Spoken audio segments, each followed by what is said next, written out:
মধ্যপাড়ায় gas লাইনের লিকেজে বিকট বিস্ফোরণ, আতঙ্কে এলাকাবাসী। দুলাল মিয়ার পাঠানো তথ্যচিত্রে থাকছে বিস্তারিত। জেলা যুবদল গণশিক্ষা সম্পাদক শেখুল ইসলাম। যাবতীয় আমরা কর্তৃপক্ষকে জানাইতেছি, কিন্তু এদের কোনো প্রতিফলন দেখতেছি না। সবাই পিছনে যান। 2 দিন পরে পরে কর্তৃপক্ষ লোকরা আইসা নাপ যোগ করে যা দেখা যা, কিন্তু এরপরে কোনো এটার প্রতিফলন নেই। অবশ্য আমরা মসজিদের মুসল্লিরা যারা আসলে করতেছি, রাস্তার মেইন রোড এটা পশ্চিমাঞ্চলের একটা গুরুত্বপূর্ণ একটা রাস্তা, এটা ওইটার মধ্যে এইভাবে গ্যাস লিকেজ হইতেছে। হ্যাঁ, ওইটা তো আমরা ডেঞ্জার জোন হিসাবে এটারে আমরা জানাইছি, যা বিস্ফোরণ হয়েছে। গ্যাস প্রতিনিয়তই অপচয় হইতেছে, লিকেজ হইয়া বাইরেতেছে দিক দিয়ে। তো এটার কোনো আমরা কর্তৃপক্ষের কোনো না তো কোনো তদারকি দেখতেছি না আমরা। এটা কাজটা হবে মানে ঠিক করা, প্রচুর পরিমাণে গ্যাস বাইরেতেছে।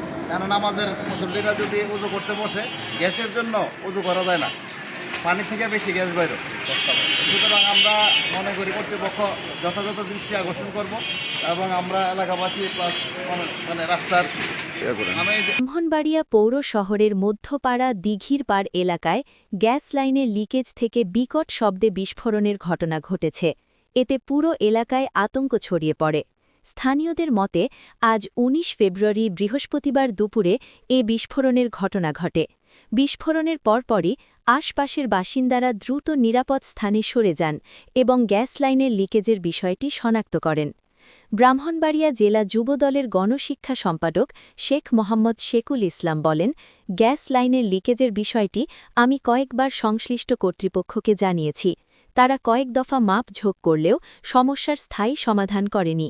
প্রতিনিয়ত গ্যাস বের হচ্ছে। পাশেই একটি মসজিদ রয়েছে।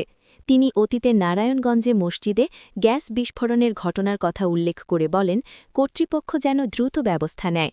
আরেকটি নারায়ণগঞ্জের ঘটনা আমরা দেখতে চাই না।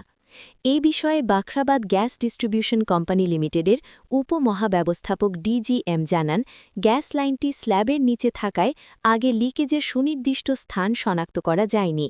সমস্যা সমাধানে কুমিল্লা থেকে বিশেষ ডিটেক্টর মেশিন আনা হচ্ছে। ঠিকাদার ইতোমধ্যে ঘটনাস্থলে কাজ শুরু করেছে। তিনি আরও জানান, আজকের মধ্যেই সমস্যাটি সমাধানের সর্বোচ্চ চেষ্টা করা হচ্ছে। বিস্ফোরণের পর মধ্যপাড়া এলাকায় সতর্কতা জোরদার করা হয়েছে। সম্ভাব্য ঝুঁকি এড়াতে স্থানীয়দের ঘটনাস্থলের আশপাশে ভিড় না করার পরামর্শ দিয়েছে সংশ্লিষ্ট কর্তৃপক্ষ।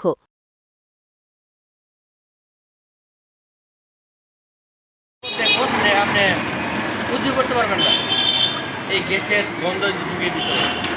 হ্যাঁ, কথা বানানোর মধ্যে যেদিকে ছিটগুলো আছে সংযোগ, ওদিকে বস হয়ে যায় না, এবার দিতে যায় মানে খুব একটা মানে গ্যাসের গন্ধ। ঠিক আছে, আর প্রত্যেক সময় এখানে মানুষ এইভাবে ধরে ধরে দেয়, কিন্তু গন্ধ কমপ্লেন দেওয়ার পরেও তারা আসতেছে না। অবহেলিত হয় ব্রাহ্মণবাড়িয়া।